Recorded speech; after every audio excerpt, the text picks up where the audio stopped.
Hey, welcome to another video on my Design and Manage series where we are building the city of Leonor. Overall, the city is developing very nicely. We have been concentrating our efforts in the development of the midtown around this natural park and also lake, and I gotta say it's turning out super nicely. However, we have reached a very significant milestone. We have reached a population of 50,000 people, and I think this is the perfect opportunity for us to start working on something that the city is severely lacking, which is a public transit network, because at the moment we don't have anything going on and the city is relying mostly on taxis to travel around in complement to their own personal vehicle. So if you don't have a personal vehicle, you would rely on taxis, and the outcome of that is of course this gigantic taxi infestation that we have going out around the city. We have 2,400 people relying on taxis. Now, a quick recap on what we have already done regarding public transit. We have built the basic infrastructure. We have placed the central train station as well as the rails. This was all custom built, and this is what's going to connect the people or the city to the outside region. We're going to have a couple of international lines. And you already have a very basic and modest foundation for the bus system with the placement of this bus station. Unlike the train, which is going to serve a more international purpose of connecting the city to the outside region, buses will serve a more localized purpose. So every single important bus line is going to converge to this bus station, and from here people will be able to go to anywhere in the city by bus. It's conveniently located right next to the train station, so that people who arrive at the city by train can pick up a bus line over here and go to anywhere in the city, and vice versa. These couple of buildings are of course deactivated because we don't have anything going on. I've also already placed the bus depot, fully upgraded with all these garages, of course also deactivated, and the only thing that we are missing is the train depot, which for the meantime I've placed over here. Well, it's actually not a train depot, it's the rail yard. I had to place it temporarily so that we could build the custom train accesses, but now that we are ready to finally start building our first train lines, I need to connect this to the rail system somehow. So that's something that I'm gonna do right away. I still don't know where I'm gonna put it, so perhaps I'm gonna move it towards this location, and here it can connect to the train line that we already have over here, and the international rail is right about here, so this could be a very convenient intersecting point. So let's start working on that.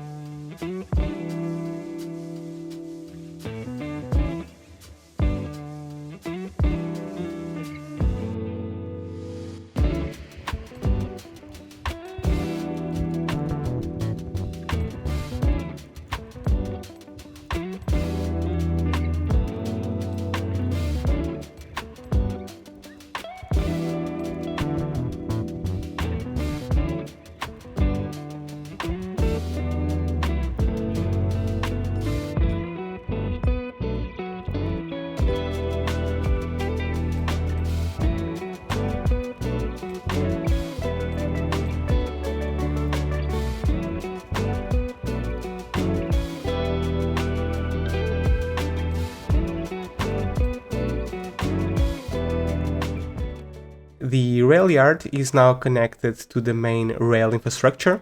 I really like the shape of these rails. It looks super organic and super cool, super natural looking. However, I think this will have to be a temporary placement for this rail yard, and the reason is quite simple. I don't like how these rails dead end at about here. I think ideally they would extend past this area and eventually connect to the international rail. But unfortunately that's not going to be possible here because we have quite a steep hill and we would have to bridge over this valley, and realistically I don't think that would be a viable option because bridges tend to be expensive in real life. But overall I think it serves the purpose for the time being.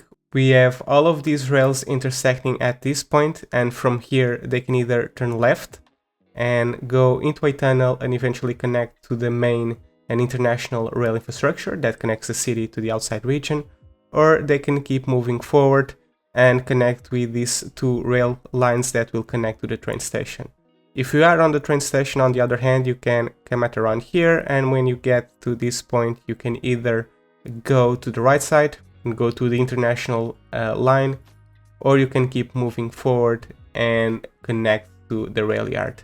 There's this point where most lines converge, which could potentially lead to a super large train congestion, but I don't expect a lot of train traffic coming to the rail yard, so for the time being I think it will serve its purpose. Now, another thing that I've noticed is that we didn't have any option for this rail to link to this rail. We have the other way around, we have this rail connecting to this rail with this line, but we don't have the opposite, so I think we can do it right now before we do anything else. Okay, that will work for the time being. Now we just have to provide the rail yard with the necessary services, because it's currently connected to a highway which does not pass water nor energy. This connection directly to the highway is also very problematic, but again, I don't expect a lot of traffic to flow into this maintenance asset. But let's connect it with some water. So with this we can connect it to the main city. And the same thing with power, and perhaps we can grab an underground line and connect it directly with the shortest path possible, which would be something like this. Okay, now if we resume the simulation, this asset should now stop complaining about the lack of those services. There we go. Okay, we can finally create our international lines, and at the moment we have two rail connections. We have one connecting to the city over here, and we have another one connecting to the city over here. So I think we can start with two different international lines. Let's go to our central station, let's grab the train line tool, and let's make one line over here that will link to Antelope Hills. So there you go. And we can make another line on the adjacent platform, I suppose. And this one will link to this city over here, to Amasa. Okay, and let's give it a couple of names. So we are gonna have international line number 1, which I'm gonna simplify as line 1, and international line number 2. And I can even refer the names of the city that this line is linked to. So international line is connecting to Antelope Hills, and line number 2 is connecting to Amasa. Let's give it a super bright green color so that we can distinguish the trains at a distance. Another thing that I like doing is minimizing the number of vehicles assigned to each line, because I don't expect a lot of people to be using these lines for the time being. So let's decrease the number of vehicles as much as possible. And now we can simply enable both the train station and also the rail yard and see the trains getting from the rail yard to their respective lines. Oh, here comes the first train. This one is from international line number 1. And we can see the bright green at the bottom. I don't really know how I feel about the top of the train being white. I like the option in the base game where you could change the asset for the train itself. Hopefully they will add that to City Skylines 2 as well, because I would like to have a train that is 100% bright green. I suppose there could be a bunch of mods to achieve that, but I think that's something that's worth being in the base game. But here we have the trains connecting to the respective lines, and here comes the first train. This is officially this city's first train trip. Now it's time for us to start thinking about the bus lines. And as I've mentioned, I'm gonna have some long bus lines that will connect to this bus station. But before we start making those, I also think I want some circular lines to travel this entire area of the midtown, because this is super dense and there's a lot of population here, and I expect people to be wanting to travel around quite a lot. We already have a basic infrastructure for this. We have a dedicated bus line that starts on this road, goes all the way here, turns at around the train station, then flows and connects all the way here. So I think this can be the basis for our first circular bus line. Perhaps we can make a line that goes all the way over here and then corners and eventually connects back. And for that, I think I'm gonna continue this line. So let's grab our bus lane and let's try and make a connection here. Let me just disable the guidelines to make it easier. And let's make a connection all the way over here. Let's get rid of all of these crosswalks because we don't need them. Now I think we can convert this road to an asymmetric 3-lane road like this, and we can upgrade the right edge or the right lane of this road into a bus dedicated lane. And of course we have to get rid of these unnecessary crosswalks all over again, and perhaps we don't even need a traffic sign over here as well. That's a bit unnecessary. Let's do the same on this big avenue, I suppose. So let's convert it to an asymmetric 5-lane road to get an additional bus line. And perhaps we can convert it and bring it all the way over here, I suppose. And now we should convert this lane. There you go. And now we can start placing our bus stops. So I think I'm gonna have a bus stop right about over here. Let me just disable this view so I can take a look at the sections that have the bus lane. So I think I'm gonna have a bus stop over here, another one a bit down the road, like over here. We need to have one right in front of the train station, of course. I suppose here would be a nice place for another one. I think we can place a stop every other block. There's not a lot of development here yet, so I'm not going to place any bus stop here, but I am going to place one right about, I suppose, over here. That will be nice. Now we can finally start making our first bus line, and we can connect all of these. Let's jump into the configurator, and I'm gonna name it as M1, with M signifying mid density. I'm gonna give it a bright red color, like Ferrari red, so that we can distinguish the buses at a distance. And just like we've done with the train lines, I'm gonna reduce the number of vehicles. So this line is only going to have one bus circulating. Now, of course, we need to enable the bus depot, and we can start seeing our bus leaving the depot. The single red bus, which should be coming out very, very soon. Where is it? Oh, there we go. Let's go, buddy. And here we have it, the first official bus tour of the city. That's the first bus line, but we have a bunch of those to build, so I'm gonna work on that off camera, and I will meet you guys shortly to show you the finished transit network. Notice anything different? This is Sapling Residentials, the first neighborhood that we have built in the city in episode number 1. And it's a bit different, and that's because I have adjusted it a little bit. So if you wanna know what I've done and why, stick around for the end of the video. But anyway, I've been working a little bit on the public transit system of the city and thinking about it. And I think I've come up with a very decent solution that fits the current stage of the city.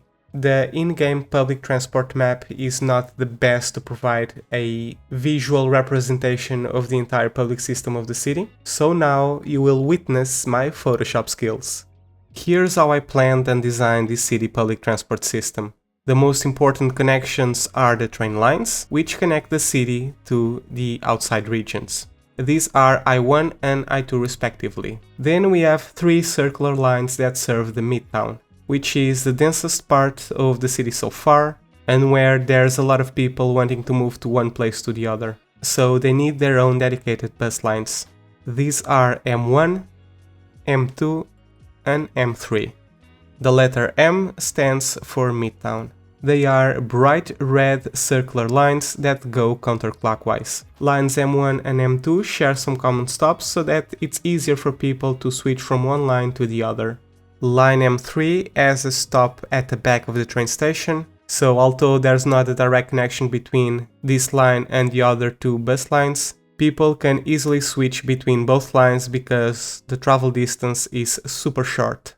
Then we have some strategic lines that connect the center of the city to some particular key locations. These are the long lines, designated with the letter L. We have the line L1, which connects to the rural village and farms to the north of the map, L2, which links to the industrial site to the south, and L3, which connects to the suburbs. All of these lines have a stop at the very center of the city, right across the international train station, making it easier for people who have just arrived at the city to go anywhere in the map.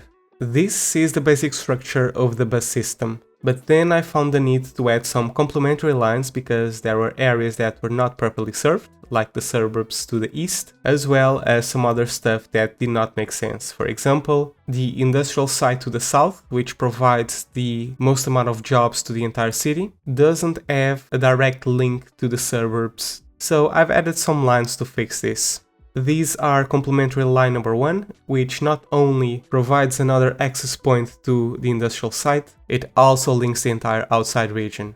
And then we have the line C2, which provides a more direct connection between Midtown and the industrial site, with fewer stops than the line L2. This is how the public transport system of the city was planned. The making of these bus lanes required me to do some changes to the city's infrastructure, even though not that significant. They mostly revolved around adding some dedicated bus lanes at the roads, and that required me to transform the roads or to modify them from a 2-lane to a 3-lane, so that we don't lose any lanes for normal cars. So in the beginning of the video you saw that we had this lane for buses, but now I needed to add some more. For example, this perpendicular one that goes through this roundabout, and also this one over here, which serves the line M2, and then also some lanes on the King's Rest as well to serve line M3. So we have this one right in front of the train station, and also this one in front of the high school. There are also some particular situations that bother me quite a bit, but I'm dependent on the game mechanics for that, which is, for example, this lane, this bus lane, only allows traffic to move forward, but I know that the bus route is intended to turn left here and go through this road, and I don't have any bus lane moving forward, so this lane doesn't make a lot of sense, because what I notice is that buses, after coming at this stop, they change lanes and go to this leftmost lane to be able to turn to this road, which is something that we are gonna see this bus doing in a bit. Yeah, there you go. So yeah, it still works, it's still functional, but it's a bit annoying that we have this dedicated bus lane moving forward, even though we have no bus routes leading forward. Now let's take a look at how these changes affected the city. Let's hop into the public transport view. We still have a lot of people relying on taxis, but I noticed that the outside connections are more clearer and people are using trains a lot more to travel in and out of the city, which is great. And that can be seen by the amount of people using the trains. And when it comes to buses, we have 14,000 people using it, which represents about 25% of the population, which is relying on buses for public transport, which is great. Let's take a look at each individual line. So for the trains, the usage is at 3 and 9% respectively, so there's no need to add some more vehicles here. Taking a look at the bus lanes, if we order by usage, we can see that the mostly used lines are M1 and C2, but these are under 50%, so I don't think we need to add any more additional vehicles here. One of the things that I want to avoid is having hundreds, if not thousands of people waiting at the bus shelters. So that's something we need to keep an eye on. But for the time being, everything seems to be super healthy, so I'm not gonna make any additional changes to these lines. Also, I did not provide a dedicated bus line to this rural area over here alongside the river. We have very little people living on this street, so I did not find the need to add a dedicated bus route. But I've placed the stops. Eventually in the future, if we build something over here, we already have the structure to work with. Now, there's a couple of things that I want to do. First and foremost, I want to take a look at our recycling center, which we have built some episodes ago. And one of the things that I can immediately see is that we are over capacity when it comes to processing speed. So I'm gonna enable one of these hazardous waste collection points.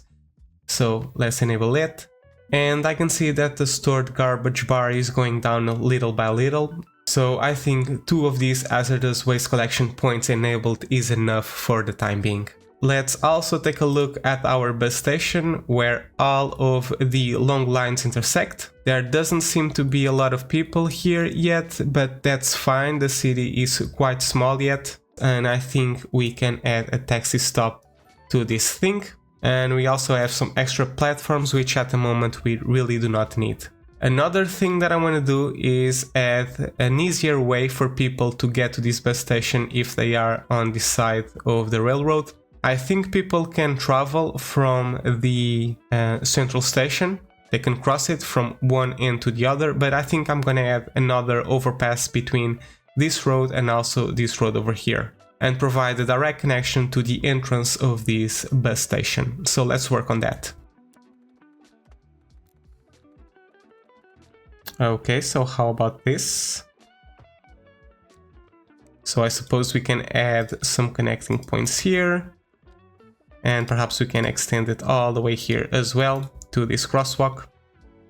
That works fine for me.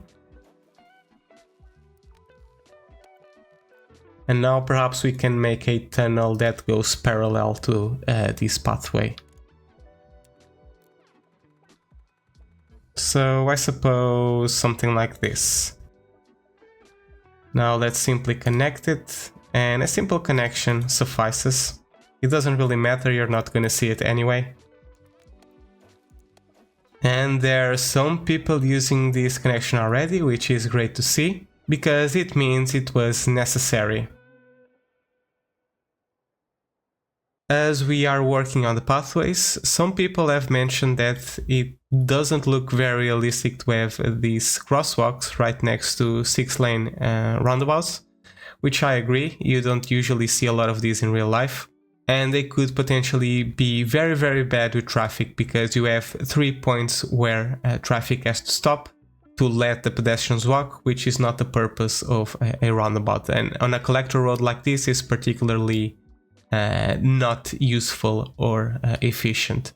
So we have some crosswalks in these areas, which makes these crosswalks a bit irrelevant, so I'm gonna delete them.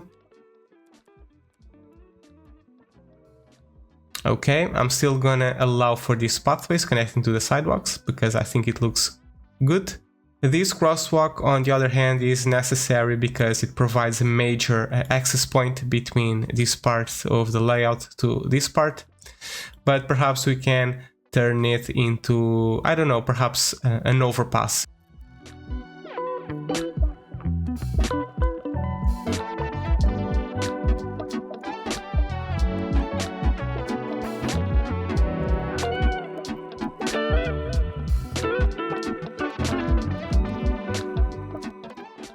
I wasn't able to curve the bridge because unfortunately this road is too thick and the bridge requires a pillar in the middle, which obviously is not possible. But I've managed to do this very cool connection with this bridge, which goes across the avenue at a diagonal and then curves out around here, goes down the slope, and I've also adjusted the ramp, or in this case the tunnel, that goes towards the other side. And I think it turned out pretty cool, and again we're seeing some people using this new connection already, which is great. Another thing that I want to do is get rid of these cars parking in the middle of the road because this is not really cool. So perhaps we can add a median in the middle of this road, you know, like something like this all the way across the region. And perhaps we can place one of these medians in the middle, and this will effectively remove the parking spaces on the sides of this road. Now I need to remove the crosswalks all over again, and this should be more than okay. Some videos ago some people also mentioned the fact that the square roundabout was better with the tree in the middle because it would provide some shade. So I removed the fountain and placed a hickory tree that would provide some shade, but I kept the benches. I guess a portion of this video is just me going back on the stuff that I've done and correcting them. Going back to sapling residentials, I've said that I've adjusted this area quite a bit, so let me just show you what I've done and then we can talk a little bit about it.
This was something that was bothering me for quite a while. Some of these older areas of the city, they seem to be a bit incomplete in the sense that there's a lot of empty spaces in between the buildings, especially in the suburban areas, and they were just lazily filled with trees. So what I've done on sapling residentials is the beginning of a whole restructuring process of the town, where I go back to these previously built areas and I remodel them. In the case of the sapling residentials, I maximize the zoning space a little bit more, and I've also provided some pedestrian pathways on the coastal area of the river to provide kind of a natural park. Another thing that's worth mentioning is the vegetation. A lot of the trees in these areas were planted with a tree brush, so there was not a lot of thought going into the planting of these trees, and they kind of look a bit dull. So for example, if we go to this area, which is one of the older areas of the city, this is just a bunch of trees planted in these empty spots, and there's nothing interesting about this. What I'm trying to do is be a bit methodic on the planting of trees, so in here, for example, I've placed them in clusters, but there's also some areas that are empty, with no vegetation, just grass, and this gives it a breathing room, which I think looks much better. So this is one of the projects that I'm gonna do in future videos. I'm not gonna do the entire map in one go, I'm gonna do it just how I've done it today, which is focus on one particular area of the city and remodel it. And I'm gonna take my time doing this. But anyway guys, that's going to be it for this video. I hope you have enjoyed it and I will see you on the next one. Until then, take care.